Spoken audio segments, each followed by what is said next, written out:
Order, order.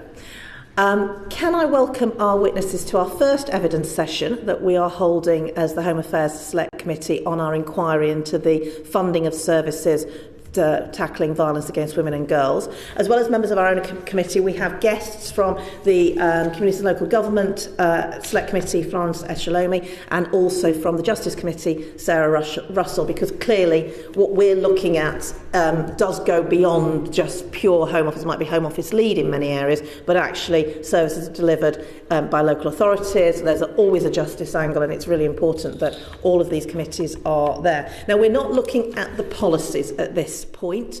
We're going to use this inquiry to help inform ourselves about where we need to focus in the rest of this Parliament. But this is on the back of the NAO's report into the delivery of services and their criticisms. We feel that as a committee we're best placed to really try and investigate whether the money gets to where it needs to get to and the services are properly delivered. If I can ask our witnesses to introduce themselves, perhaps if I can start with Leyla and we'll move along in that direction and then we'll go into questioning. Hi, I'm Leyla. I'm the Campaigns and Policy Manager at White Ribbon UK. Hi, I'm Ghadah Alnasseri. I'm the Executive Director of Imkaan. Hi, I'm Sarah Fulham. I'm the Director of Domestic Abuse Services at Hestia. Hi, I'm Ellie Butt. I'm Head of Policy and Public Affairs at Refuge. You are clearly all service providers and we're very, very keen to hear what you have to say. And starting the questioning, Ben Maguire. Thanks, Chair. I was interested to know what the challenges and opportunities are around accessing funding for tackling war. Don't know who wants to kick off. Happy to start. I'll start with the opportunities because we do have a list of challenges, but there are some opportunities as well. So the duty that was in the Domestic Abuse Act 2021 for local authorities to assess need for domestic abuse accommodation has made a difference, and more funding has followed from that. It's currently £160 million a year from central government for safe accommodation, and we are seeing that in terms of local authorities commissioning different forms of safe accommodation. There is a caveat to that I think, taking into account the challenges with local authority budgets as a whole, not all of that money is flowing to domestic abuse safe accommodation, but nevertheless that has been a shift that I think is important to recognise for the accommodation side. In terms of challenges, the really pressing one for Refuge, which we're a provider of specialist services primarily for survivors of domestic abuse, is that the funding envelopes available for services are just increasingly out of step with what it costs to deliver a service. So increasingly as Refuge, we're looking at bids, thinking how could we deliver a service for that amount, and just concluding that there is no way we could do anything that would be safe, that we would be comfortable providing. We will not put in a bid. So what's happening there is either services aren't being tendered or they're going to sort of generic providers that are doing them cheaply. And that is an increasing pattern, that the doing more for less is continuing to the point that lots of them are just completely unrealistic to provide anything that resembles a quality service. So that's a key challenge. I can come in. So, picking up on what you've said about the funding challenges, a lot of the tenders that come out, they focus on pricing over quality. Sometimes you're seeing it 20% in favour of quality over 80% pricing, which just makes things unsafe, unaffordable, and we're not willing to do it. We're having to fund the gaps ourselves through fundraising. Since the Domestic Abuse Act 2021, where children were recognised as victims in their own rights, the funding hasn't changed to acknowledge that at all. So we're still delivering services with exactly the same amount of money, with no sort of additional interventions. We're having to do that ourselves with fundraising, which we're luckily in a position to do that. But if we're going to be taking this seriously, I think we need to be making sure we're adequately funding those services. And I think recognising the sort of trauma within those services as well, they need to be funded adequately to support those victims and survivors. In terms of opportunities, I think there's a growing interest from employers in collaborating to provide effective responses to domestic abuse, and I think it's something that's been sort of left out at the moment of the VORG strategy, and I think it's something that's really important for us to pick up on. There's a lot of people that we can reach that way, so I think looking at that area as well would be really helpful. Specialist support for Black and minoritized women are often viewed as providing social or added value within one-size-fits-all commission approaches. The competitive tendering excludes small and specialist providers as they don't meet the requirement for the financial threshold for bidding. Larger mainstream organization providers have human resources, administrative capacity to navigate complex bidding and requirements, allowing them to offer shorter timelines and lower cost services. Some of the examples on how the fundings is really impacting the Buying for Specialist Black and Minoritized organization that we represent through our membership, some funding inequalities. One of Imkaan's research highlights structural inequalities. We found 25 Black minoritized women and girls services shared an annual income of 10 million in 2017, which averaging £400,000 per organization.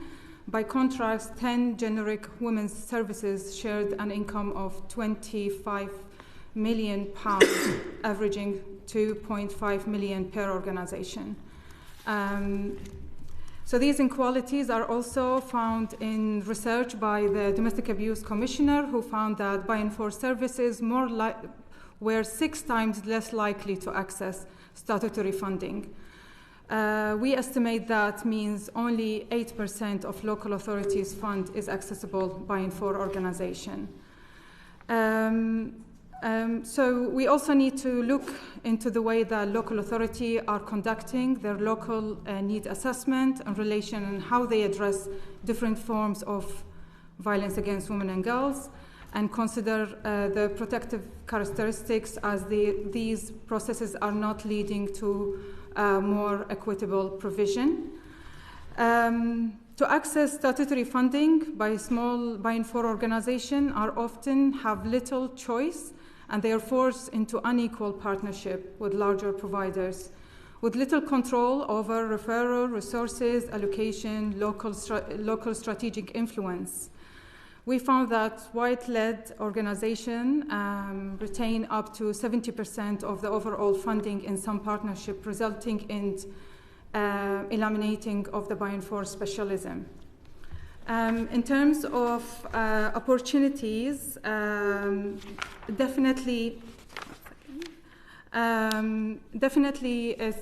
we are welcoming to the longer-term funding, like between 3 to 5 years funding, but as well as, as been mentioned here, is about the including for the cost of living, the cost of increase of national insurance, and the cuts of the PVCs that's impacting the envelopes, the funding for our members. Do you want to add anything? Yeah, so from a prevention perspective, which is quite different from support services, most funding focuses on some vital crisis and support services for women and children. Primary prevention work is often overlooked, especially where it's focused on engaging men and boys to positively change the root causes of violence. This work remains underfunded, despite there being a case for its long-term cost effectiveness. The recent NAO report highlighted the extremely limited funding that primary prevention has received over subsequent governments, despite prevention being one of the main pillars of the last VORG strategy and the domestic abuse plan. There's no national centralised funding for prevention work. But there is huge opportunity for government to lead by example and to influence other national funders to support this work. Also by setting a national strategy that prioritises and measures primary prevention specifically. Our experience shows that there's real appetite for prevention work from public and private sector organisations and individuals, but funding gaps hold us back from how much we can do. Thank you. I'll just follow up, because Ellie, you mentioned that it's 160 million, and obviously you were saying that's not quite enough. Do you have a kind of figure in mind that would be sort of able to meet the needs that you have? Yeah, so Women's Aid Federation England, which is sort of umbrella body for domestic abuse services, have calculated that what's needed to meet demand is around £222 million a year for refuges and £280 million for community-based services. The shortfall between that and what's currently provided is just over £300 million. In government spending, it's a real drop in the ocean. I think, as you may understand already and will learn today, this sector is really run on a shoestring and composed mainly of fairly small organisations. So we do know what's needed. It's a significant increase from what's there, but relatively a small amount would make a huge difference in terms of investing in VORG services. Great, okay. Did either of you two have anything to add to that, Sarah or Ghadah? I was just going to ask Leyla the same question on prevention as well, but let you guys come in if... Yeah, in terms of costings, for Hestia's work across the UK, partnering with employers and businesses, raising awareness, providing safe spaces, we'd be looking at around 300 to 350k per annum. And partnerships like this are basically very cost effective. But that would be obviously in addition to the money that's needed for refuge and supported accommodation. In terms of the cost for the Buy-in for Black and Minoritized organisation to run their services, the Domestic Abuse Commissioner has estimated that Black and Minoritized Buy-in for organisation would need £284.9 million over a period of 3 years to meet the current levels of demand and expand capacity across England and Wales. But this figure, we still definitely need a better quality data and specific cost of the buy-in for services at a local level. And we urgently caution against the use of national data sets such as the British Crime Survey to make funding estimate, as we know that significantly is underestimated the prevalence of VOG. And this is definitely disproportionate the case for Black and minoritized women due to structural barriers to reporting and accessing support. I wanted to really need to address the kind of overarching funding disparities in the VOG budget. For example, we work with academia, and as probably you know her, Sylvia Wilby, she has estimated that we spend 7 times more on criminal justice system compared to specialist services. And we urgently need a cost-benefit analysis on the public services, especially around criminals, civil justice, and health. So this is extremely kind of problematic, as been highlighted before. Women do not only seek justice through criminal justice, but they also seek access to safe housing, mental health support, and support for their children. Yeah, so it's really difficult to give this a figure because we're currently measuring where we're failing to prevent violence and not gathering data nationally that shows where we could have a positive impact. So, for example, through regular and national attitudinal surveys. If we don't measure the attitudes that underpin and possibly go on to cause violence, we will struggle to fund solutions to prevent it from happening. We need dedicated prevention budgets within overall VOG spending that goes alongside our support services. That's really helpful. Thank you for coming. Can you say something in addition to funding apart from government sources, where other additional funding possibilities exist and how they are going? I can speak to that. So, yeah, government funding, the key sources are local authorities are the primary commissioners of violence against women and girls services, and then police and crime commissioners make up the other part. In terms of non-statutory sources, we're looking at our fundraise income, which comes from a variety of different places. So that might be trusts and foundations, corporate funders, major donors, and then community fundraisers, so people running the London Marathon for us and things like that. So that's our kind of mix of funding. I would say with fundraised income, we really rely on it to sort of top up the very small amounts available with statutory contracts. So, for example, we might come onto it more later, there's almost no funding for child survivors of domestic abuse whatsoever. So, but we want to make sure that in every refuge where children are usually the majority of residents in that refuge at any one time, there is a specialist worker for them. That primarily comes from fundraised income. That's, that we would say that's a core part of the service and shouldn't come from fundraised income, but that's the situation at the moment. But then the real challenge is when that fundraised income is harder to come by, which is very much the case at the moment. Refuge and like most charities have seen their fundraised income decline. So you've got a really unstable, unsustainable system where we're sort of propping up small value contracts with fundraised income that is increasingly expensive to get and is unstable. But that's our current picture and our mix of funders. You want to add anything?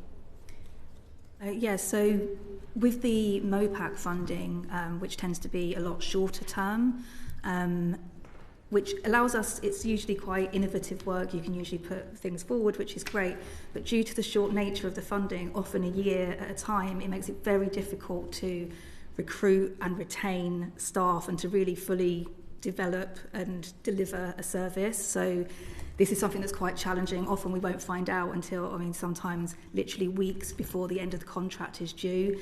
So it's great that we have that money there in those initiatives, but in order to make it sort of really valuable and to make it work, we need that to be longer term, similar to the sort of more local authority contracts that we get. What length would that be? 3 years? Or? So it varies. It used to be sort of more 3 years plus a 2-year extension. We're seeing more that are 5 years with a 2-year extension, which is a lot better. It sometimes can take a year or so just to sort of mobilise a service and get things running. So you need that time to be able to do it and sort of learn lessons and evaluate. So that's preferred. Thank you.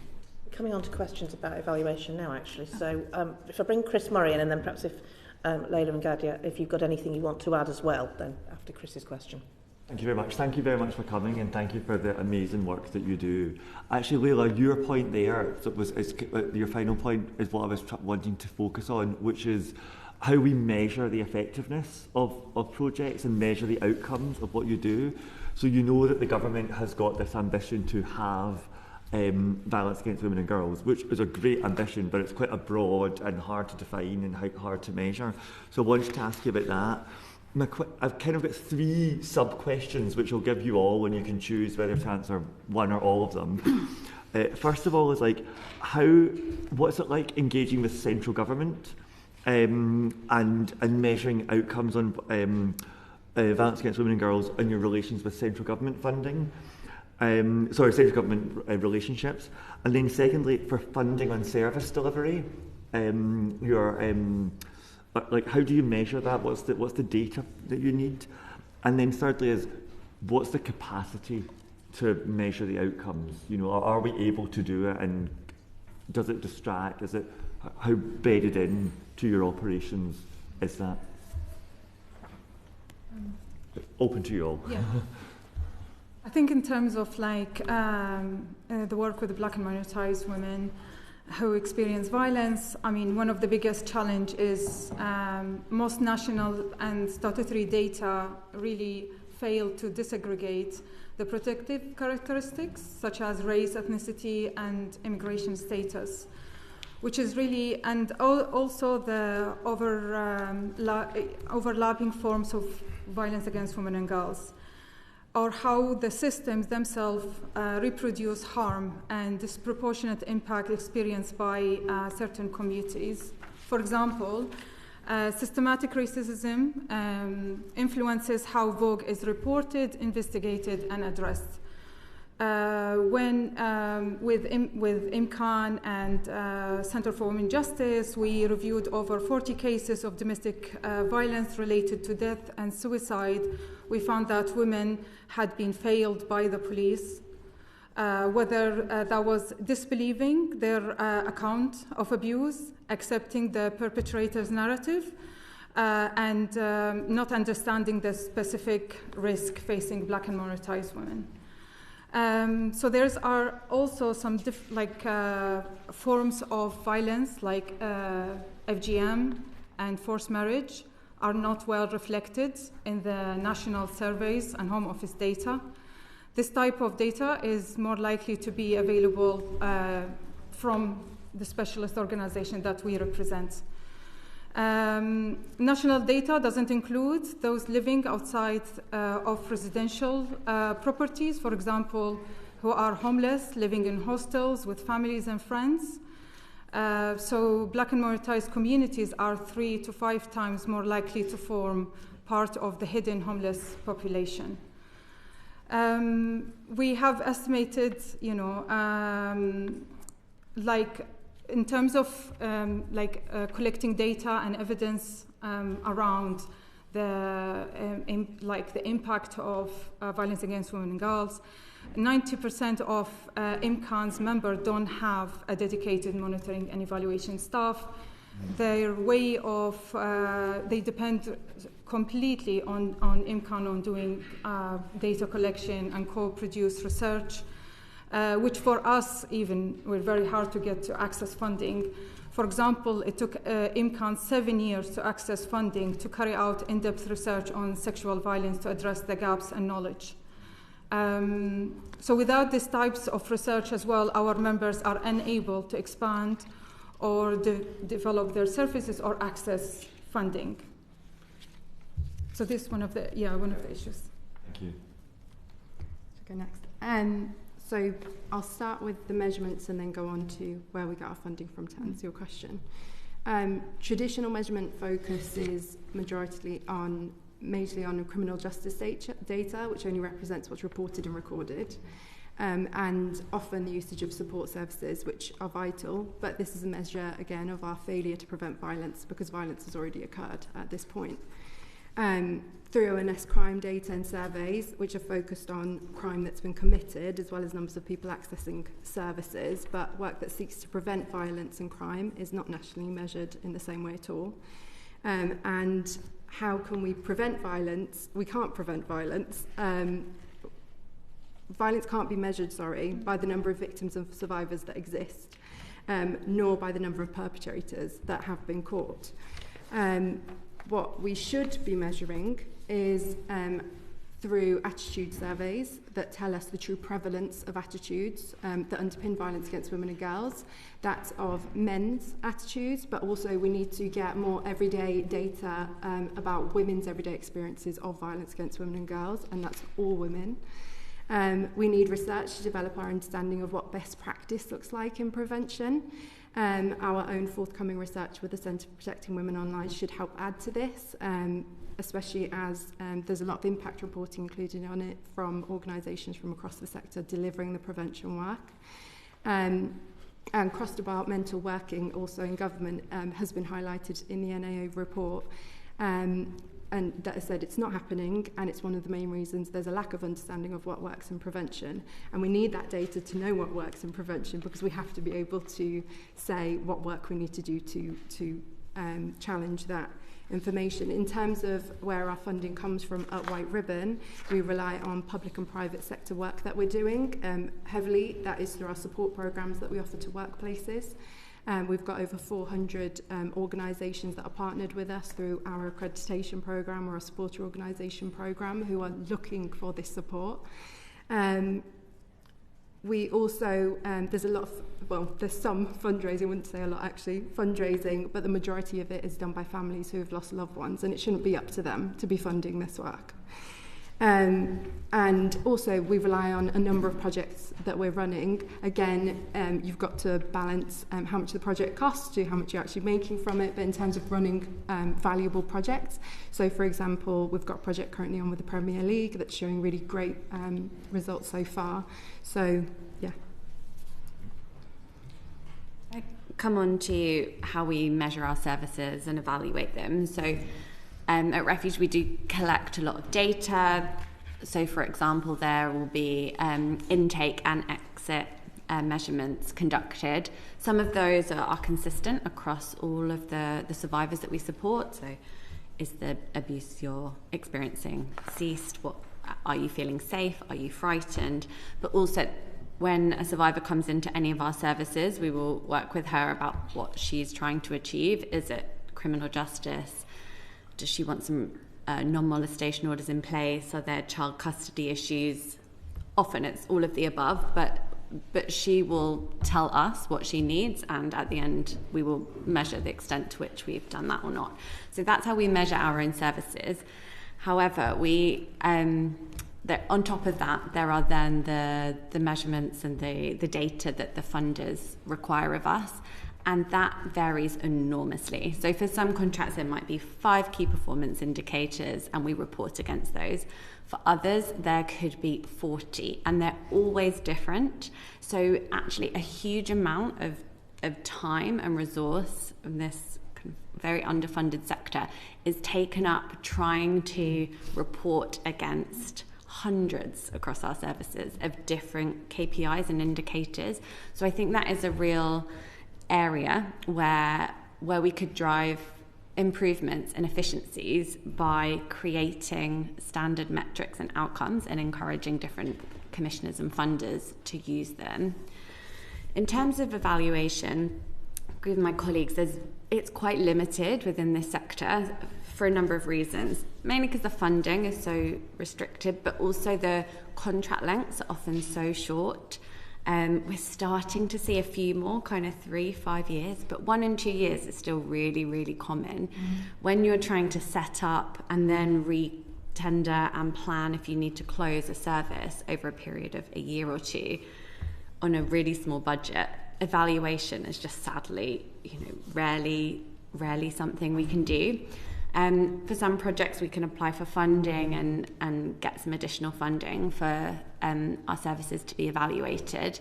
But to give you an example, recently in Lambeth, we had an early intervention project working in a sort of intensive way with pregnant survivors and survivors with children under the age of 3. That was evaluated. The evaluation came back. It was very positive about the benefits to those survivors, but also all the other impacts on health and criminal justice and education that had saved. But by the time that evaluation was completed, the funding had run out and the service had closed. So there's this real gap, yes, of building in evaluation, so we've got real quality evidence of what works, but that also needs to work within the commissioning system that then cares about that evidence or takes that into account when making funding decisions. At the moment, it's so dysfunctional of these short contracts, pockets of money here and there, some evaluation, lots of data, but is really inconsistent, so we can't really compare which services are the most effective, where should we be putting the most resources. That really needs improvement, and I think the VOG strategy and the brilliant ambition to halve violence against women and girls is a time where we need to work collectively to solve some of these really entrenched problems that are just taking up a lot of time and resources that we don't have the luxury of having, really. Before Sarah comes in, can I bring in Jake Richards? Just on preventative metrics, which is obviously really difficult in any area of public policy, I just wondered whether you could kind of illuminate what that looks like and what kind of factors you guys might be taking into account, and also what local authorities might be looking at. So is it sort of housing, or is it... I don't know, that's why I'm asking a question. Sarah, I know you want to Anyone. Come, but why don't we start with you and then Leyla? With preventative data... Well, answer the original question and anything else you want to add. So I just wanted to add on the previous point about sort of valuation, is that the data we're required to provide is often very quantitative. It's about numbers, the amount of people that we see, the amount of people coming through our doors, not necessarily focused on the quality of the support being delivered and the journey travelled by survivors internally. I'm sure most organisations do those things. We get survivors' feedback, but in terms of what we're being asked for externally, it doesn't really help, I think, to design services, to really know about the needs, the complex needs of people coming through our services and how we should deliver them. In terms of preventative work, in terms of data and evaluation, I'm not so sure, but I think we have a really good opportunity where we work with young people and children in our services. There's work going on in schools, but I think actually, why aren't we doing more where we've got young children that have experienced or witnessed domestic abuse and violence? We know that statistically, those young people and children, sort of 55% could go on to experience the same in their own relationships. And so I think this is an area where we need to focus, and we can follow those journeys of those young people and children from sort of when they come to us, but that isn't currently happening at the moment, and I think that's an area that we need to be sort of looking at and focused on. Ella, did you want to come in? Yeah, can I ask you to repeat the question so that I'm really clear on it? I'm just interested in what kind of metrics are asked of you, perhaps, or you think would be useful in terms of preventative. So after the event, after violence, it's relatively not straightforward, but relatively, there are data sets at least. But I just wonder, what kind of things are you asked to perform? To put it bluntly, we're not asked because there's no funding for it. Right. So that's the easy answer. Answer to the question. It is, but the reality of it, in terms of how it could be measured and how organisations who are delivering this work measure it, and in terms of the attitude, so what I think government should do, and then I'll answer what we do. Yeah. I think what government should do in terms of those attitude surveys is national surveys, as Ipsos do, on men and boys' attitudes towards women and girls.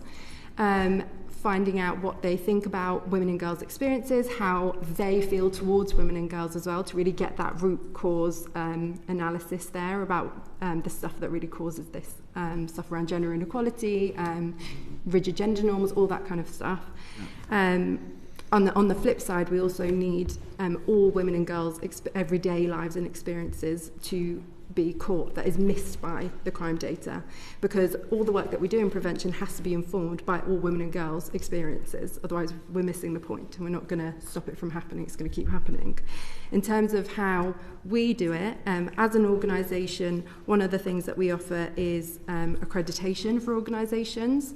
It's a 3-year cycle that they go into. Most carry on for years. And we provide them with an action plan to support them to embed this work within their culture, within policies, and with all staff. We recommend that they take a baseline data, so exactly what I'm saying government should do, take a baseline data at the start of that, and they measure the same things over those 3 years to see whether there's any shift in attitudes.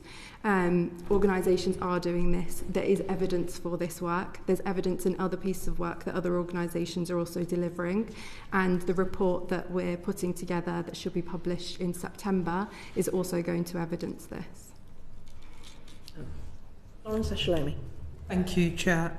Just wanted to go back. All of you have mentioned the issue around data. Obviously, you'll be aware of the National Audit Office's reports earlier this year in January, which highlighted some of the issues around data and the fact that the Home Office isn't leading on this properly. Do you agree with the National Audit Office concerns around the fact that just the definition of vogue is causing problems on how that data is being collected?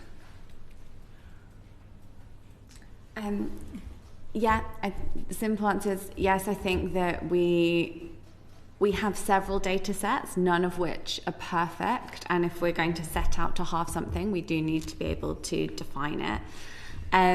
That being said, I think we have enough data to know that there is an epidemic of violence against women and girls. We know that 1 in 4 women will experience it over her lifetime. An average of 3 women a fortnight are killed. More are taking their own lives as a result of domestic abuse. I wouldn't want a lack of data to kind of hinder progress and action, because I think we know the scale is huge, and we're only responding to a very small amount of the demand for service delivery, let alone all the demands on the state linked to violence against women and girls. So yes, we need more data. We need consistent definitions across agencies. There are improvements that can be made to the crime survey for England and Wales, particularly in terms of recording experiences of children subject to domestic abuse. So yes, data is a problem and can be improved, but we do know a lot, and what that tells us is that this is a huge epidemic of violence against women and girls in our country. Sarah Russell, and then... In terms of that data, I was wondering about two aspects. One was, do you know if there's any accurate measurements of how many victim survivors are seeking spaces in refuges and are not able to get them nationally? And secondly, I was wondering to what extent similarly, like to what extent children's access to services is being measured, and whether we have accurate figures for the number of children who are being impacted. So I think sorry, can you just repeat the first bit of the question? Part A, essentially, do we have good understanding of the number of women who are potentially not receiving services that they're seeking, and particularly are being turned away for want of a refuge bed on a national basis? And secondly, do we know whether or not children are receiving the services that they need, and how many might not be getting them? So I know Women's Aid produced data on that, and I know that the amount of women turned away is higher than the amount of women that we accept into refuge, which is shocking. A lot of that is down to the types of needs that women present with, often women with complex needs, due to the services not having adequate funding or staffing, makes it quite high risk sometimes to house all of those women, and that's often one of the biggest reasons why people are declined from refuge, and including women who have no recourse to public funds is also a huge barrier to accessing refuge, another reason they are declined. In terms of children accessing services, we record data in sort of, because we do, we're not asked necessarily by anybody else to do that, about the children accessing our services. But one of the barriers is women that have multiple children. There's not necessarily enough accommodation for women with multiple children. The services that are being, waiting lists for mental health support, for children that are coming into refuge is long, sometimes non-existent. It's very hit and miss as well, depending on which borough you're in, what kind of service you're going to get, and what sort of resources they have. So it's quite postcode dependent sometimes. You've mentioned boroughs there. What's the situation like outside of London? I'd say it's the same, yeah. The data gathered from Women's Aid is national. It all comes through the same place, yeah. If I could just add a point on that, so just to, I think the Women's Aid figure is it's around 62% of refuge referrals are declined. We know we don't, but mainly because there's not enough space or the space isn't right. So we know we don't have enough refuge beds. But what's making that problem more acute is that for refuge at least, and probably for other services, the stay in refuge is getting longer and longer because it's hugely difficult to find somebody an affordable, safe, appropriate home. So we're now seeing it's really common for a woman and her children to be in refuge for up to 2 years. Even 5 years ago, that was almost unheard of. Like, this is emergency accommodation for people that are often at high risk of serious harm. Refuges are fantastic, but they are supposed to be temporary. They are becoming a longer-term housing option. Not only is that not right for a survivor who's, after a period of time of that intense work, is ready to move on, but it means that we then don't have the places to offer survivors who need that. So there's a real challenge in the system that is very closely linked to the problems finding affordable housing. We have women in refuges who might have been in our refuge for a year or so. We're trying to support them to find housing. They're then offered a place in a mixed hostel or bed and breakfast accommodation. That's after a really long time in temporary specialist accommodation. They're they're declining those places, understandably. That's not a safe place or a suitable place for them to be, but it does mean that refuge space is then not available. So we really need to link up these systems. Move on housing is a big challenge, as well as increasing the number of refuges, which we do need to do as well. Chris, had you finished? Yes, thank you. Florence. Thank you. Just wanted to come back on that point that you raised. Chair, you may be aware that the Housing, Communities and Local Government Select Committee recently released a report on housing and temporary accommodation, specifically the impact on children. You have a situation where across England, local authorities spent £2.29 billion on temporary accommodation alone. In London, that figure amounts to £4 million a day just on temporary accommodation. So where you highlighted that women and children are spending up to 2 years or longer in refuges, we have families fleeing domestic violence in unsuitable temporary accommodation, in some cases for 5 to 6 years. Do you feel that there should be some specific ring fencing around the refuges? Because you're having a situation where more and more women with children are going to be placed in these refuges for much longer because there is nowhere for them to move on to. Yeah, absolutely. In some parts of the country, we have quite effective pathways where survivors are prioritised for social housing or housing association accommodation. That can work really, really well. But they are under increased pressure as the housing crisis continues. So yes, we absolutely favour pathways for survivors to get into long-term safe accommodation. It's not only best in terms of their needs for recovering from abuse and staying safe, it's also much more cost-effective than keeping a woman and children in a refuge or in temporary accommodation for years on end. So yeah, we absolutely completely endorse ring fencing and prioritisation for this group. But it does exist in some places, but in one particular London borough, we had a really effective pathway that they've closed down. So it can be a case of one step forward and then some back, but it's a huge issue. Cola. Ellie, you said that the majority of refuge applicants are declined. What support is given to those women? It depends. So if we run the National Domestic Abuse Helpline, which is a 24-hour day, 365-day-a-year service. Sometimes that helpline, if a woman calls and we search the directory and there is no place, or there's one and then we call the refuge but it's just gone, she'll just have to say, please call back, please call us tomorrow, we'll try again. That happens. That's not a great service, but that is sometimes what happens when there are no beds available. Increasingly, we're seeing referrals from local authorities sort of using refuges as just a housing option. So there's a woman that's subject to domestic abuse, call a refuge, that's us, that's done our job. And that woman might not want to go into a refuge. Refuges are fantastic, but they have to be the right option at the right time. That often involves a woman uprooting her life, leaving her job, moving her children's school. It's not just a housing option for every survivor. So we're seeing those inappropriate referrals as well.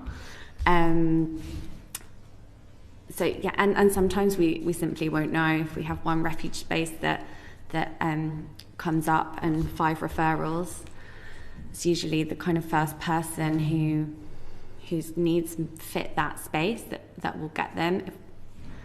Depending on where that referral comes to, if it's from us and the helpline, we will refer to other services. We will try to make sure that person has some support.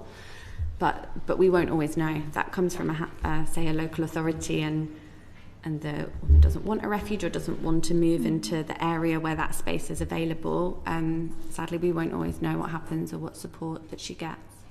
I don't know if that's true. Yours? Yeah, definitely. I think often they're working with independent domestic violence advocates and they might continue to keep calling and trying, but in the meantime they're in a particularly unsafe situation. But we don't always know what happens if we don't hear from them again. Majority of our members, they provide services to women and they provide refuge services. is specialised for black and minoritised. And I think this just the cutting in funding with the local authority, they made them, between they could lose their funding to support women who are no recourse to public fund versus women with children. So they had to choose between that. It's always an issue around sustaining funding with women, with migrant women who are no recourse to public fund. So definitely, one of the recommendations that we put within Imkaan and our members is for the government to create national multi-year ring-fence funding, especially for buying for services, to receive the commissioning money, and they don't have to be competing with the mainstream organization, and they don't have to lose their vital services. Some of our members had to close down because if they lost their funding, and regionally the women who live in that region will not be able to access buying for services, which they have to go to different areas and regions to access support from our members. So yes, funding is vital to the survival of organization, and as well as supporting women to escape violence. Sarah Russell. I think most people would be quite shocked at the idea that we all find the idea of the 8 o'clock scramble for a GP appointment pretty unacceptable, but the idea that whether or not women got a refuge bed happens to be about whose independent domestic violence advocate happens to ring first, or that you are being put in a position where you have to choose between women with a variety of risk factors and hope for the best for the others is pretty unacceptable. So I was wondering, A, how you make those safeguarding decisions, because they are decisions, and secondly, what you think would solve that problem. You talked quite specifically about problems for women with larger families. What are the other protected characteristics or other characteristics that women might have that mean they're not getting a space? Do you want to? I think it's currently is literally I think the solution for that is the funding, and if the government really, if they are having commitment to end violence against women and girls in a decade, if that's not going to come with specific funding for specialised buying for, as well as the intersectional needs of black and minoritized women, they have multi kind of disadvantages. You can't save one woman and leave other women behind. Mm-hmm. So it has to be really a kind of a holistic, cross government as well approach, which is currently the government are working on developing the violence against women girls strategy, and we are quite hoping about the cross government approach on that. Yeah, I think there's another, a lot of groups are disadvantaged, such as those with disabilities. Mm-hmm. The accommodation that we provide refuge in is often quite old, supported housing that's been around for quite some time and isn't always necessarily suitable to everybody's needs. Converted, there's stairs, so women with disabilities are impacted more. The LGBT plus community cannot always access services, mainstream services, and buying for is important in that. I think there needs to be more refuge provision, but it needs to be purpose built almost, so that it's meeting the needs. It's trauma informed. It's it's not just something that's been repeatedly used over and over again and sort of no thoughts given to it. Often with contracts, you need to come with a building sometimes. So we're not landlords. So if you have the buildings already with a partnership with somebody, that helps. But that again kind of makes things quite competitive rather than us working together and getting the right people, the right organisations to provide the support. So yeah, there just needs to be more move on accommodation as well. But yeah, likewise with refuge, more accommodation that has accessibility for those different groups. Just to elaborate on that slightly, I think the main answer that we need more funding because we don't have enough refuges to meet demand, but there's also, we need a mixed model of accommodation.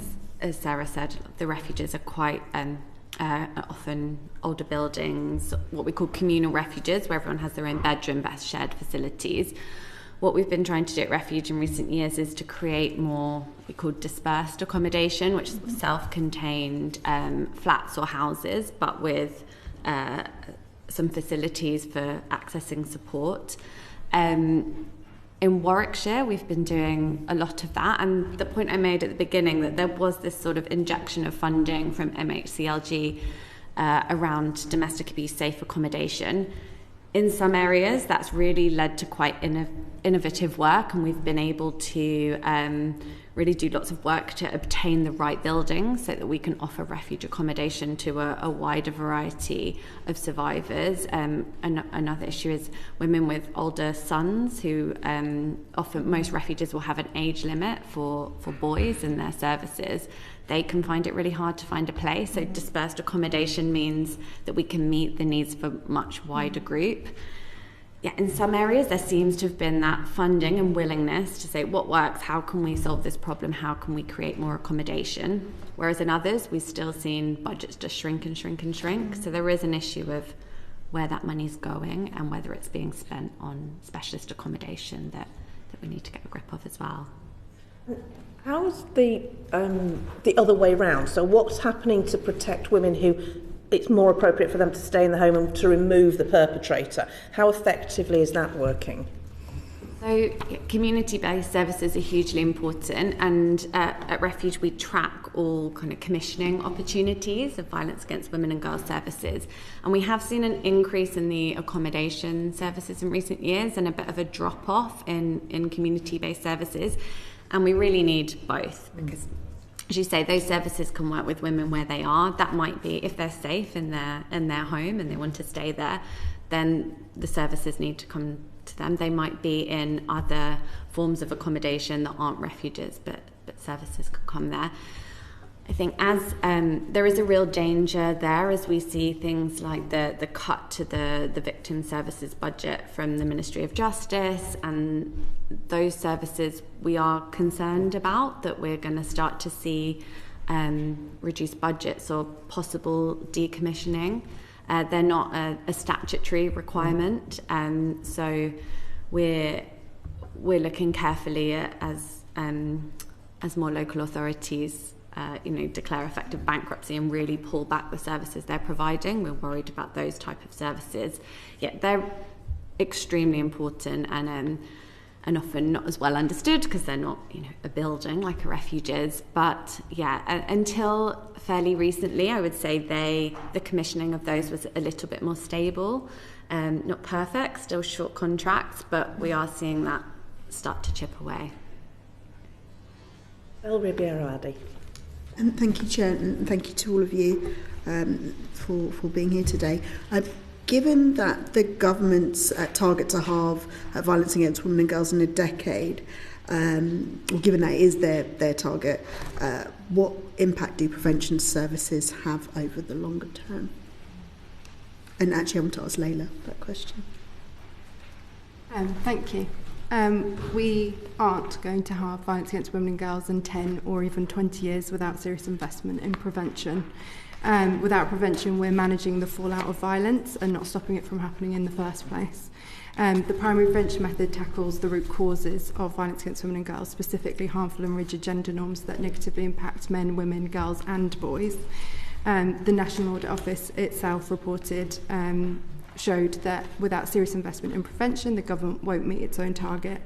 And we need to remember that prevention is not an add-on, and neither should it be viewed in competition with support services. It's essential to reduce long-term strain on services and create a safer, more equitable society. And we also need to remember in doing this work that culture change takes time, but we can measure it. Okay, and just following on from that, how are you evaluating the effectiveness of the prevention work?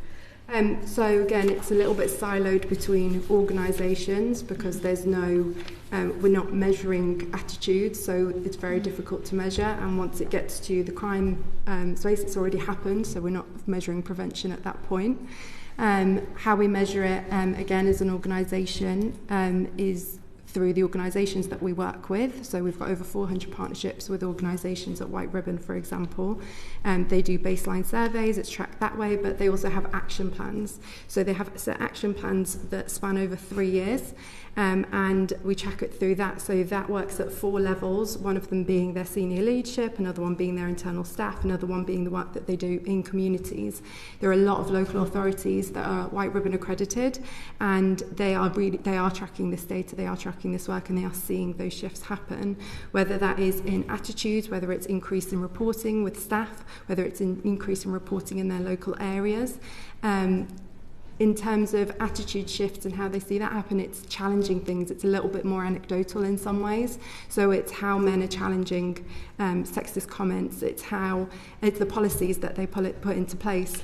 Member of this committee, for example, is supporting a campaign on extending paternity leave. That is a really important policy that supports gender equity and supports prevention to happen.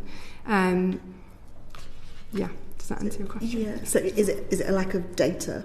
Yeah, again, it goes to lack of data. So how does that lack of data, I suppose, or effectiveness on prevention, the lack of data around effectiveness on prevention, how difficult does that make it when looking for funding?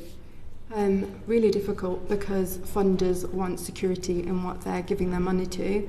There's a massive shortage in organisations or funders nationally that will fund this work, especially where it's about engaging men and boys.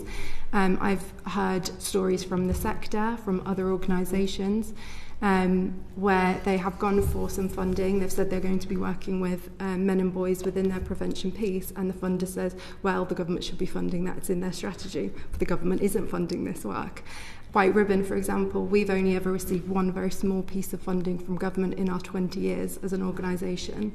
The money that we get is majority through the partnerships that we have, and so data affects funding because we can't access it. But if we had it and we had the research around what best practice looks like, we could have confidence to apply for that. But I think government has a really big role to play here in influencing those national funders to open up those streams.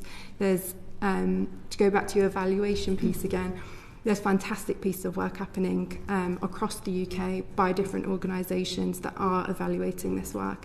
There is data out there.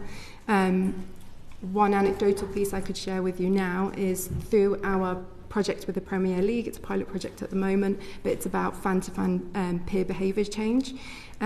Following a piece of training that we delivered to one of the groups of fans with one of the clubs, he turned around and said, I didn't realise women felt this way because women come to football matches, and so I didn't realise that if there was anything wrong for them in their experiences. Doesn't that just show how powerful this piece can be in reaching out and helping people build empathy and understanding of other people's experiences? But it has to be about all women's experiences again. We're not talking about women as a monolith and as having one experience. So, yeah. Okay. And I wanted to actually ask you as well some questions about the extent to which you might be seeing perpetrators of online violence against women and girls accessing services. So as an organisation, we don't support perpetrators of violence. We work with if you think about violence against women and girls as occurring on a scale or on a continuum, we work right at the start of that continuum, which is that kind of so-called lower level behaviours.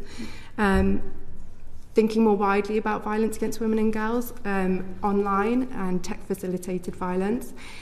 Boys and men can be heavily shaped by influences online because they may be looking for spaces of belonging, for example, and finding the wrong influences. And prevention has to go where they are.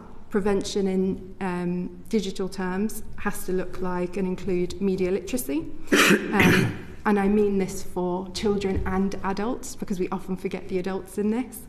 Media literacy, consent education, learning key skills like critical thinking and critical analysis, and displacing harmful content with positive examples. So we are currently feeding into the Ofcom guidance that's being developed around this, and we're also speaking to DCIT on this. And there's also great work being developed by the Centre for Protecting Women Online in Milton Keynes. Thank you. And any of the other panellists, to any extent, seen perpetrators of online or accessing services, or can tell me any more about some of the strategies employed by different organisations to help prevent violence against women and girls online? I can come in on that. At Refuge, we have a tech facilitated domestic abuse team. It's the only one of its kind in the country that we set up around 6 years ago now, because we were seeing more and more of survivors coming into our services whose perpetrators were using tech as a part of the abuse against them. It's now the vast majority of survivors that come into our services.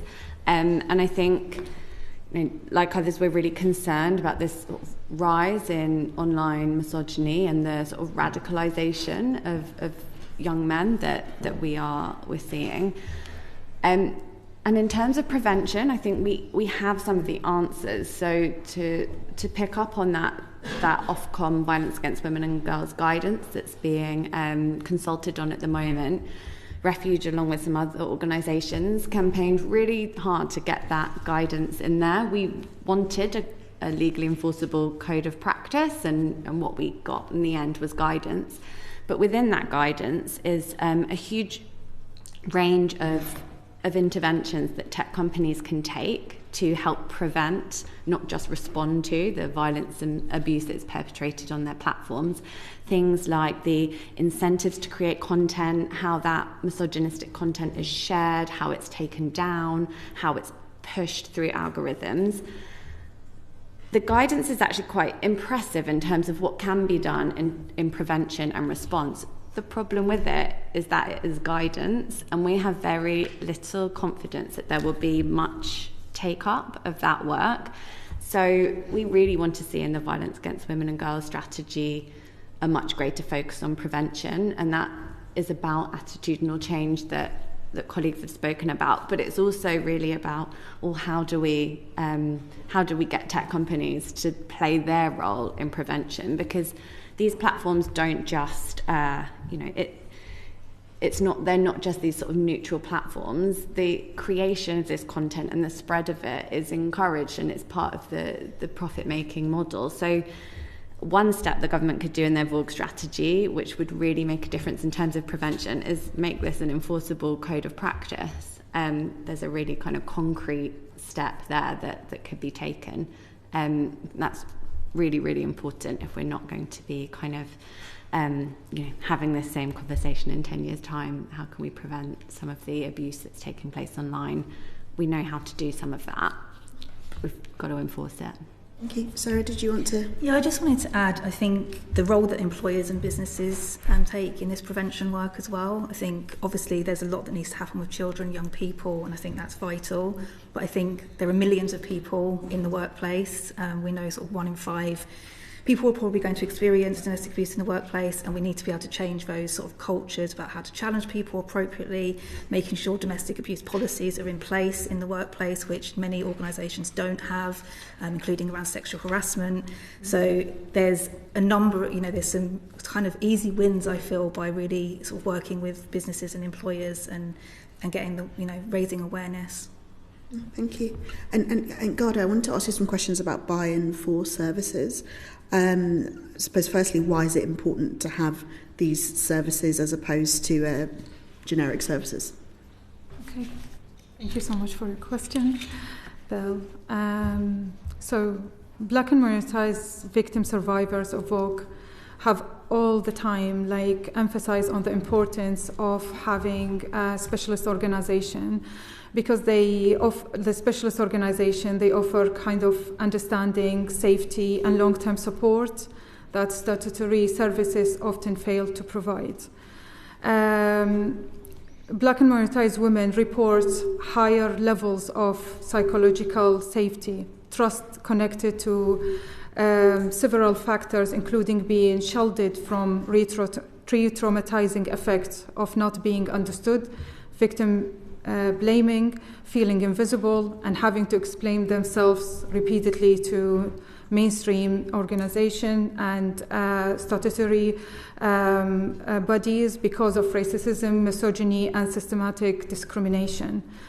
Within Imkaan, within our members, there is enough evidence to show the crucial importance of the buy-in for, which is holistic, intersectional from the start, and where staff are skilled to understand and more equipped to respond to the whole of survivor context, including the intersectional of violence, abuse, mental health, racism, and other factors.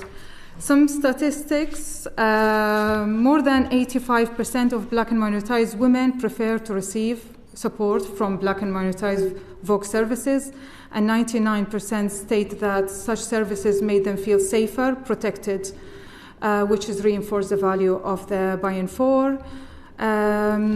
When support is delivered by specialist staff that reflect the communities they serve, women benefit from uniquely empowering form of support. We spoke to survivors through our recent mental health report that we launched, and I can quote one of the survivors told us, "My support worker, she's almost like a bulletproof vest for me. I do still feel the heaviness, the weight of this process at times, but she feels it first and she can't dilute it."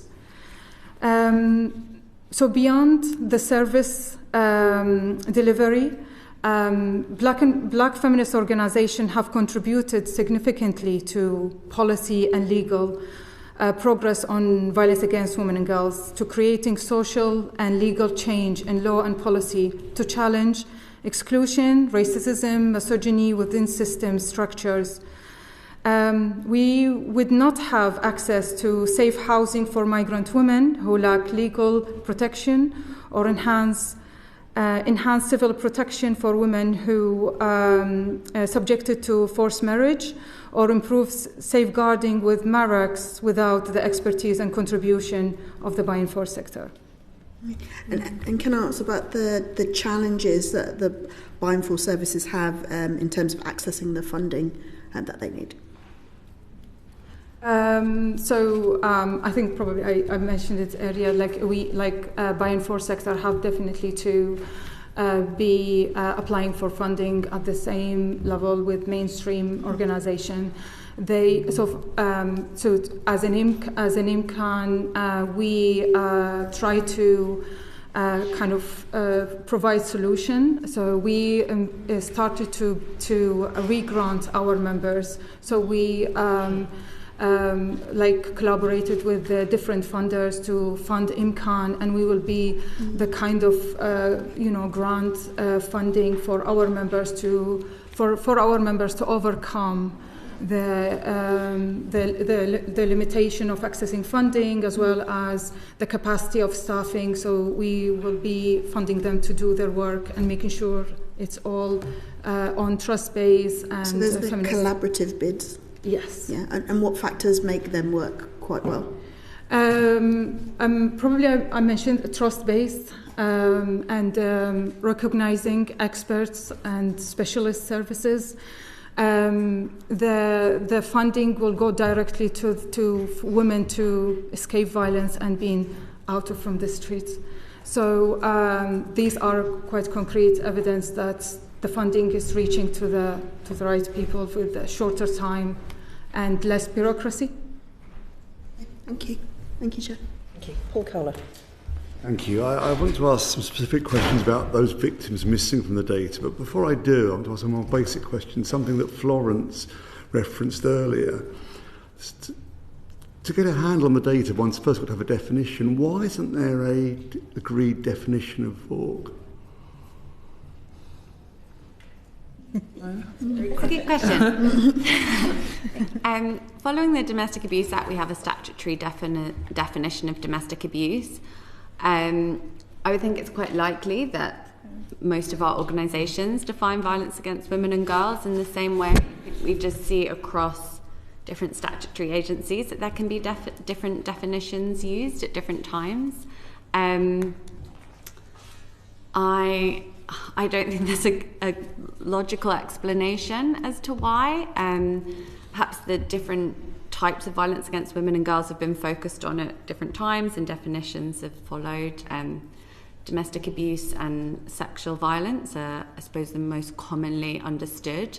So some organisations focus their work there, and then there's lots of advocacy work to do to make sure the full range of violence against women and girls, including things like honour-based abuse, FGM, are included. I would say it's never a huge problem that comes up across the sector. I think we're all pretty well aligned. Different agencies do define the problem in different ways. I don't know if my colleagues have any thoughts or insight into why. Not really. I think you've answered it quite well. I think we work closely on these things, I think the way funding is sometimes given as well, it focuses on different sort of areas, and so that sometimes separates things a little bit. But I think overall we kind of are working towards the same thing. Thank you. The Crime Survey of England and Wales excludes the young and the old. How does one stop children and old people being invisible in the statistics? And how does one get funding for addressing VOG in those situations? Yeah, it's a significant problem, and as colleagues have already said, we had this big legal change in 2021 with children being recognised as survivors in their own right for the first time, but there hasn't been lots of change that's followed from that in terms of understanding and funding and services. So if we just take our refuge services, for example, but also all of our services, our community-based services, we know that the children that we're supporting through those services, either because they're we're living in the refuges as well, or we will ask women that we're supporting if they have any dependent children, and by the nature of our services, we're providing either direct or indirect support to those children as well. We fundraise really hard to bring in money to deliver those services. So, for instance, we want to make sure there's a child support worker in every one of our refuges. We're very nearly there. I think there's maybe just one where there isn't. But that's the very bare minimum that we want to provide a child that has fled violence and abuse. Yes, they need a support worker, but they need so much more. And quite simply, the funding just isn't there. The Domestic Abuse Commissioner published a report just last week about this very issue, and some of her key recommendations were around: we need the data, we need to know how many children are subject to domestic abuse, and we need the funding and the coordinated working to make sure that children get the support they need. I think it's an interesting point as well, because although the VOG strategy hasn't come out yet, we've sort of have an idea of what might be there, and sexual abuse and violence of children is not included. It's going to be sort of dealt as a separate issue. I think we're talking about violence against women and girls, and I think leaving that out speaks to that problem. What about old people?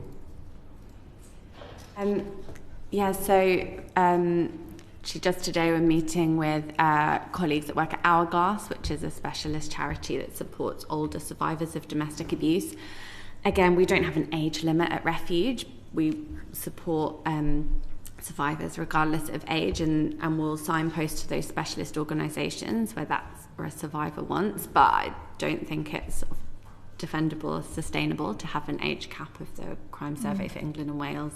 Yeah. We need to know how many survivors are out there. Thank you. Sarah Russell. You have mentioned various different sort of commissioning models, primarily driven by local government. Ultimately, the money that's spent by local government comes sort of via the taxation system and through central government. There's obviously multiple different departments spending Ministry of Justice money, Home Office money, NHS money. And So how effective is the coordination of funding from central government? I don't think it's coordinated at all, really. Everything is very much in silo. The different pots of money, it doesn't feel that anyone sort of really talks to each other. You might reference other sort of pots, funding streams when you're applying for things, but I'd say in terms of coordination, I think you probably get duplication in some places, our experience is that it's very different, and also again very different depending on which borough you're in or which area you're in. So yeah, it's not been a positive experience for us, and I think it just leads into sort of inconsistencies as well in terms of what level of support, what kind of support people might be able to access. Yeah, I would agree with that. I don't think it's well coordinated at all, and I think the NAO found that the Home Office didn't even sort of know or track how much spending was on violence against women and girls, let alone coordinate, and that leads to this confusion, but also some really major gaps. We've spoken about children, so we would want to highlight that for technology facilitated abuse and the way technology is used and online violence against women and girls, that's a big gap. Does it sit with DSIT? Does it sit with the Home Office? It's kind of, it doesn't have any clear leadership or funding or strategy. We've had the Online Safety Act, which is new measures around sort of social media, but in terms of tech-enabled devices and other ways that technology is used, there's nothing. So, yeah, it's poorly coordinated, and we have these gaps and inconsistencies that aren't helpful. What do you think the government should be doing to iron out those inconsistencies? I think we talk a lot about the cross-departmental working, and I think that just needs to happen. It doesn't clearly happen. We need people around the table to kind of talk about what those needs are, how they can be achieved, and I think we need to get the right people around the table so that's done. Also, I think we talked about evaluation earlier. I think there's some really good work and good pilots going on, and that isn't shared. Those things could then be duplicated elsewhere if they're working well, but I think you end up getting lots of people kind of doing the same things. Those things we shared collectively as well, I think. We have some funding from MOPAC to help with children with family work, around their mental health. We have children wellbeing practitioners, and we've got some funding to do an evaluation and research on that ourselves. But I think that's the sort of thing that needs to be shared with everybody, what works, what doesn't work, to aim for future funding. Robbie Moore. Thank you. Just focusing on the targeting of funding, I think there's around evidence suggests about 11 million people live in rural areas, and international research indicates that violence against women and girls is more prevalent in rural areas. I was just wondering what you think the government should do more of, particularly in rural areas when you may be dealing with police forces that are smaller in nature, smaller in size, and there might be missed opportunities where those that absolutely need the help are not getting it, just simply given the geographical area that they live in. I think there needs to be a lot more training. I think I talked about sort of employees and businesses, and I think the police fall into that as well in terms of their knowledge. We do train police at Hestia. We help with policies, and I think as well as with the police, but in general with schools, with those early intervention practices, I think that's one way that it needs to be addressed. I think there's probably not as much awareness of what domestic abuse, sexual violence and other things that come along with that in those areas, and we have ways that we can address that. And is there anything in terms of a prevention mechanism as well, in terms of particularly with focus on rural areas? A really great example of a project that a government has invested in is in Wales, the Sound campaign. It's fantastic. There's huge swathes of Wales as well that are very rural, and the campaign has had fantastic evaluation and outcomes from it, and they talk a lot about the evaluation coming from the valleys in particular, so I would point to the evidence there, and I'd be happy to share that with you. Yeah, thank you. And can I just have kind of on another issue that was brought up earlier on to do with the challenges with funding as obviously being a key theme of this in terms of how it's drawn down and lack of coordination, etc. Could all of you comment if it is an issue at all, what the challenges of the increase in employers' national insurance has had? Because I know from the correspondence that I'm getting from other sectors, the challenge it's having, but when you're wanting to provide a professional service, what challenge specifically is the increase in employers' national insurance having? I mean, for us, it's having a huge, a huge impact. What tends to happen, and it's not just the national insurance increase, it's the cost of living increases and paying, the London living wage. Every year, we are going to commissioners and kind of talking about what those costs are and what we're going to need to continue to run these services.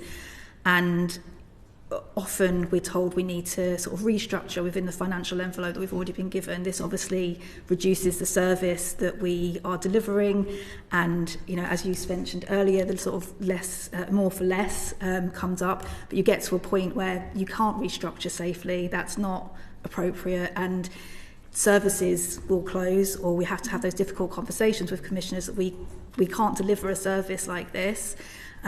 Which means there's even less refuge provision, and these services save lives, and it just means there's going to be even more problems. So those are difficult conversations we're having. They're also quite labour intensive. They're not quick. You can be talking for months and months. We start to prepare ahead of time, but you still you get to that point and it's going backwards and forwards, and that's it's not the work we want to be doing. We need services that are funded adequately, that take into consideration annual uplifts and other things that are needed so that we can just get on and deliver the work. So through the result of employers' national insurance increasing, other overheads, maybe it's minimum wage, may impact the level of service provision that can be provided. Yeah. Perhaps business rates increases if there's physical premises that you're operating from. Yeah. Has that, or is it likely to result in a decrease in the service provision that you're able to offer? Yeah, I think, absolutely, if it continues and we don't get the funding that's needed. And is the government giving you any additional funds to help with the additional financial costs that the government has imposed on the service provision that you're providing? No. That's what we're asking for, but no, it hasn't been positive. Some local authorities have been able to provide some support. Again, it's very dependent on sort of where you go and what what they've got available. But often it is just about there's no help. Can I just ask, and I'll bring in then Ghadah and then we'll go to Florence. But would a joint spending review bid by government, so a cross-departmental spending review bid, would that be welcome? Yes, definitely. I think, Ghadah, you had something to say. To talk about the impact of the increase of national insurance on the buying for is like double or even triple. Some of our members has to really kind of use their reserved, and some of them, could definitely be on the verge of closing, and really there's literally services are not available in the region and the area for black and minoritized. So women left are to face violence without support. And it's not only about the increase of national insurance, cost of living, and as well as it has not been mentioned, is the riots and the violence attacks that happened last summer is still the impact on our members till today of how they have to change their services and scheduled, and as well as focus their support to the women and safety of the women. And because of that shift they did from last summer, they still have the impact on their services till today, and there's no any compensation or even to cover the cost. So as an umbrella organization, we're trying to get some funding to be available for our members to access this support, for them to be able to continue to provide the support. And this could happen as well any minute again. Yeah. Okay, thank you. Just on Robbie's point around the national insurance contribution, so the government did give local authorities funding to cover that, but the local government association highlighted that there's still a gap of around 200 million. Do you feel that any of those additional costs which local governments are facing has been passed directly on to you? No. No? Okay. Not for us, no. It may be, for other supported housing, possibly, but the requests that we've made so far, I don't think we've received any positive responses. Just an example of kind of a new tendering and commissioning. The cost of, as been mentioned, the envelope is the same as 4 years ago. So there's no any increase or any reconsideration of that increase, even though it's 4 years ago. And the cost of living, national insurance, and all of that cost has not been included. Yeah, just keeping on to the issue of funding and obviously looking at long-term funding, one of the areas that we've discussed is, obviously you've touched on it earlier, is the new duties being placed on local government since 2021. We know that across England, local authorities are facing financial pressures. The Local Government Association highlighting that in real cash terms, it's around 49% decrease in local government funding since 2010, 2011. One of the areas that the government is looking at is around maybe multi-year funding settlements, consolidating some of the funding pots, less competitive bidding. Do you feel that there should be a longer duration of funding to help you in terms of the delivery of the services that you're providing? Leyla? Prevention needs to be applied contextually in spaces, and that requires time and consistency. And so we would recommend a minimum 3 to 5 year funding cycle to be essential for continuity, trust building, staff retention of knowledge. Short-term funding leads to burnout, high staff turnover, loss of specialist knowledge, inability to evaluate work properly, and to kind of reiterate, inflation eats into budgets, and so the real-term value has to be protected within that. Yeah, for the government to really make sure the commitment to have violence against women and girls in a decade, they should definitely consider reform the current competitive funding and commission model to ensure buy-in force services have a fair chance of accessing grants and move towards grant-based approach. This is one of our recommendations, and I think I mentioned as well, create national multi-year, 3 to 5 years as well, ring fence for specialized buy-in for organization. Thank you. Yeah, we can't achieve our outcomes without long-term funding. I think it's too unstable. We've touched on earlier about the retention and recruitment and what that then means for survivors. So, long-term funding would be really welcomed. And again, 3 to 5 years with those extension periods. Yeah, I agree with colleagues. I think it's something that we really need to see shifted in this org strategy. I think we've been talking about it for such a long time now. It's such a obvious inefficiency that not only are we the contract values aren't really enough anyway, but then we're having to spend so much time rebidding, restructuring, preparing in case we have to close down the service, and then maybe with 2 weeks to go we find out that no, we've got another year. That happens all the time. It's rarer that it doesn't happen than it does, that we are spending such a large proportion of our small resources engaging with this commissioning process. So I think I'd agree with colleagues that 5 years is good practice. On the issue of long-term funding, again, coming back to local authorities that you all work with, and local authorities right across England, a number of them are presenting challenges in not just this area, but adult social care, children's social care, temporary accommodation. It's the key areas that are forcing a number of councils to apply for something that's called exceptional financial support, which is effectively a government bailout so that those councils don't declare bankrupt. Are you worried that if the situation across local authorities doesn't improve, that's going to have an impact on the day-to-day work you are doing in terms of your sustainability and long-term funding? Yes, yeah, absolutely. I think local authority funding is such a core piece of the national response to violence against women and girls that isn't always understood. It's what impacts our day-to-day service delivery more than anything else, and that is a real concern of ours. I mean, for the buy-in for, I mean, they hardly can access local authority funding. Yeah. It's 8% and from our members have access to, so they are already inventing themselves to find another funding and alternative funding. So it's very, very much more nearly, very, very little of them have access local authority. So, yeah. Completely agree. The majority of our work with organisations is dependent on the funding that we get, or the support that the service that we provide to local authorities that they pay for, which is slightly different to applying for funding.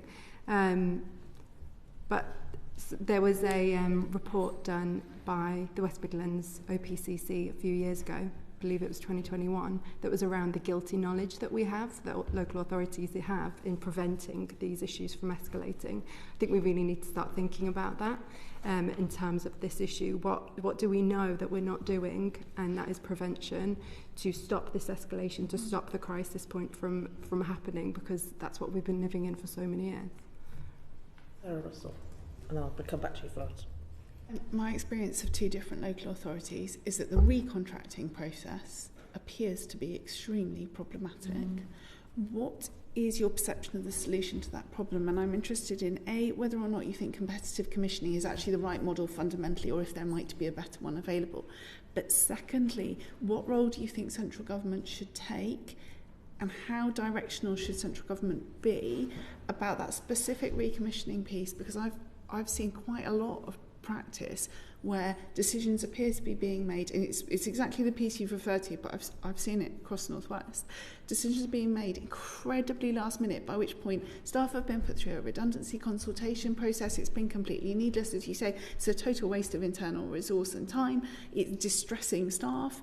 It's providing instability to service users. It's a catastrophe.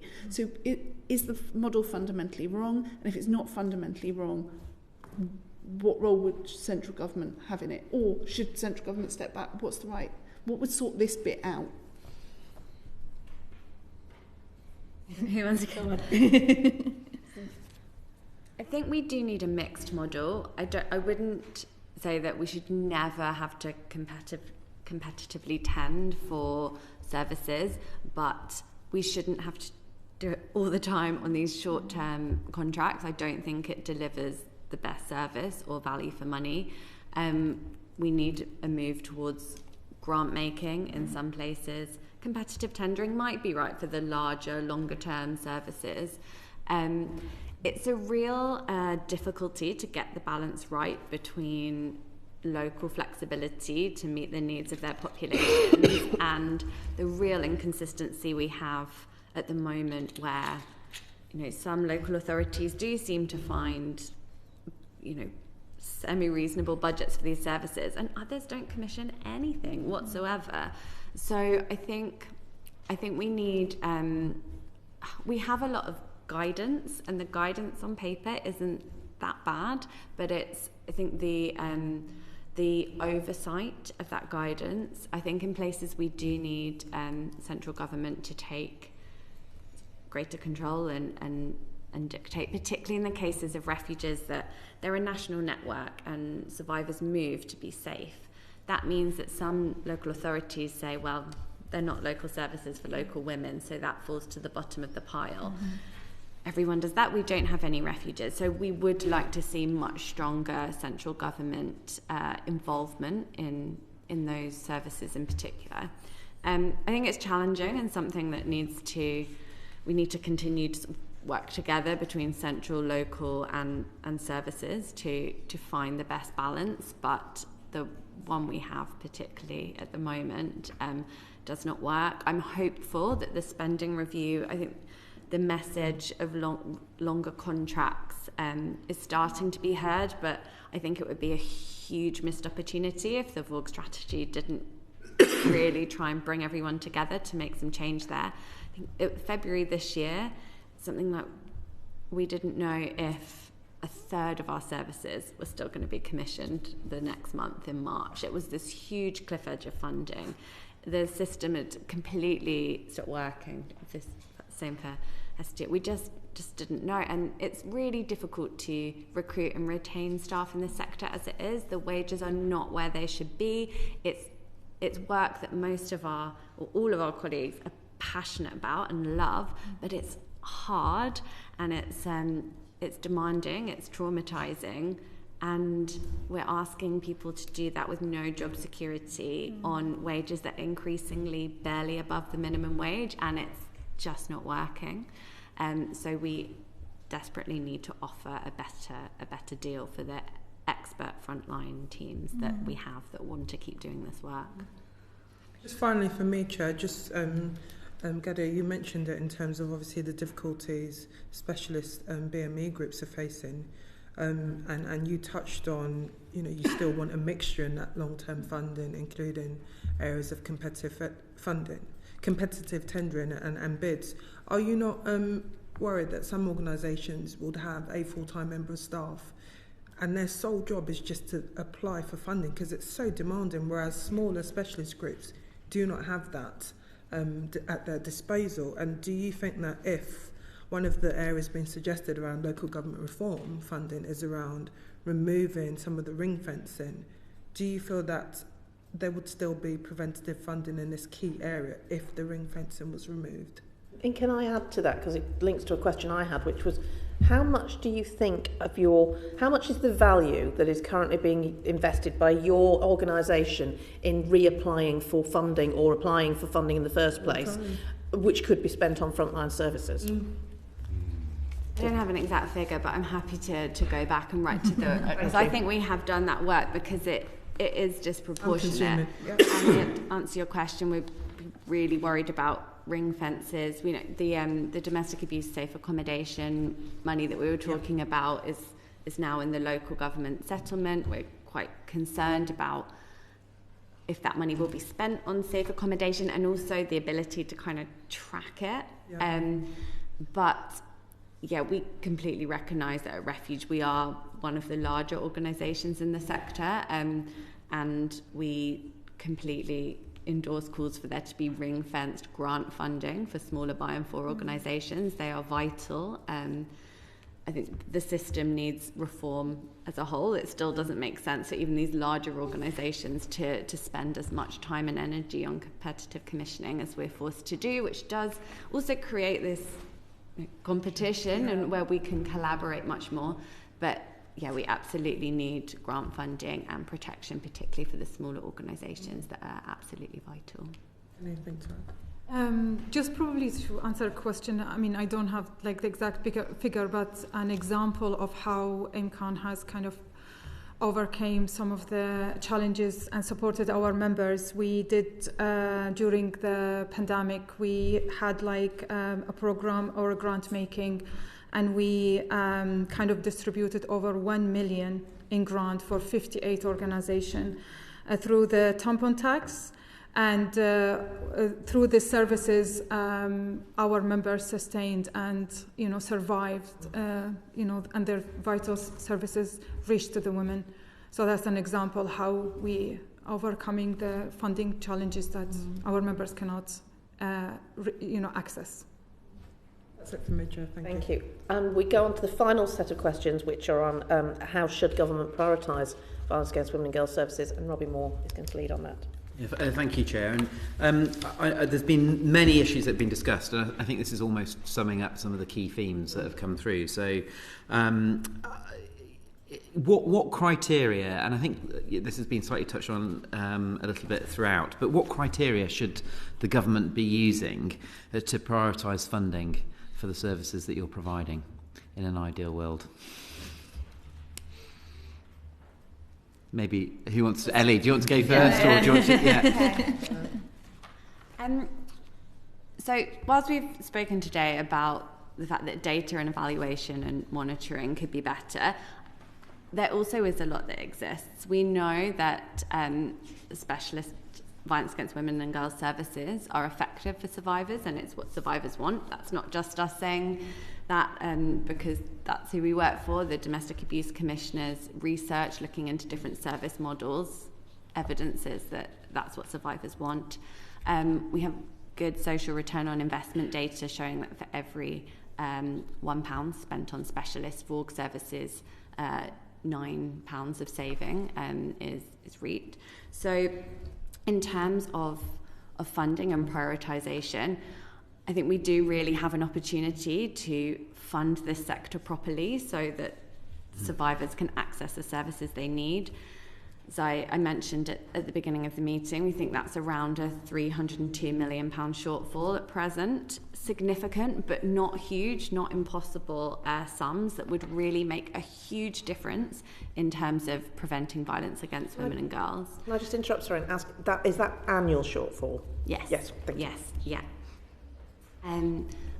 That's colleagues from Women's Aid Federation England that have made those calculations, and I believe have submitted them as evidence as well. So I would say it's the criteria of what works, the specialist services that have been built up over decades that are really under pressure at the moment. That should be your prioritisation and your criteria that let's get services to survivors. I would add one of the priorities obviously needs to be around early intervention and prevention. And I think, there can be long-term savings by kind of investing now and investing properly, especially when we look at the young people and children, which is not funded for at all. I think all my colleagues, we all have to fundraise for that. We look at young people's services in supported housing, and a number of those young people, care leavers, have experienced domestic abuse.